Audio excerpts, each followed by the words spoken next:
This week's fun is about the passive aggressive office starter kit.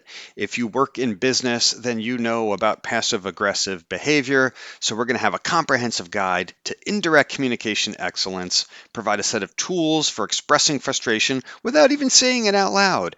Perfect for when honesty is discouraged, you don't want to speak up. So, you can have all sorts of tools here like emotional buffering, strategic silence, and weaponizing politeness. It's ideal for bringing people into your office nonsense. So, welcome to the starter kit. Why the kit exists? If you work in business, you know offices run on unspoken tension and polite honesty. Direct communication is risky. People don't want to be open and direct, so you gotta be a little sneakier about it. You need an HR approved conflict resolution tool. You want people to feel your annoyance, but not necessarily prove it or put their finger on exactly what's going on. It supports your right to be petty, but in a professional manner. And it really provides emotional insulation from repeat offenders. So here's the essential tools in the toolkit. The heavy sigh, especially if you're on camera, that's a good one. The keyboard slam is kind of like Morse code of frustration. You always got to start something with the per my last email, or as I mentioned before, just to kind of rub it in there that clearly they didn't read something or weren't aware. You can have the loud sip in the bottle of judgment. There's the dramatic mouse click, which is probably a little more subtle than the keyboard slam. Then there's the overly formal greeting so that they know that you're frustrated. And similar to the per my last email, you can also have the, oh, I thought you saw my message comment to again suggest the ineptness of reading people's messages. There's other things like communication aids, such as the sticky notes of judgment for shared spaces, the copy everyone in the escalation maneuver, that's always a good one, the quick sync invite, that as you know is never anything but quick, the follow-up email sent exactly 24 hours later. I am known for that one.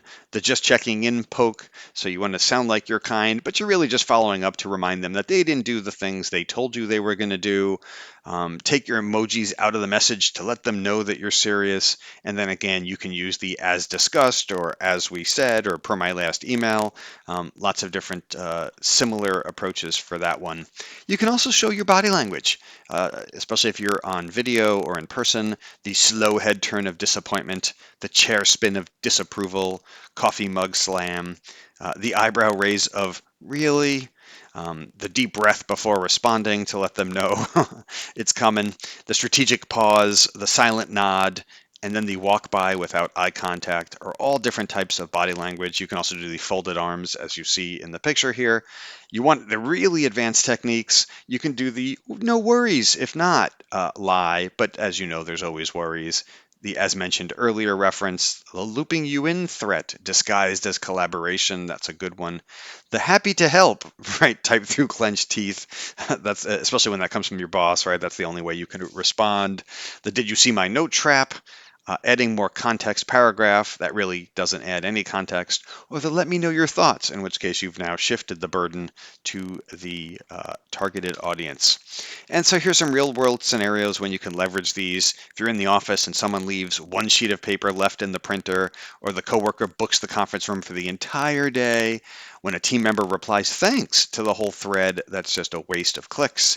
Then I have to delete it. When someone sends a meeting invite with no agenda, coworker asks a question answered in the email or that you've discussed 10 minutes ago, and then when there's a quick question and we know it's never quick.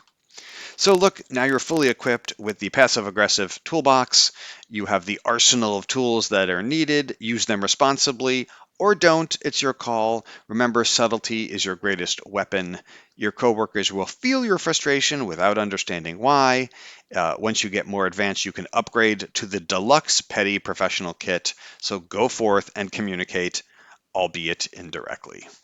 If you want to communicate and post some comments, let me know what you think. Feel free.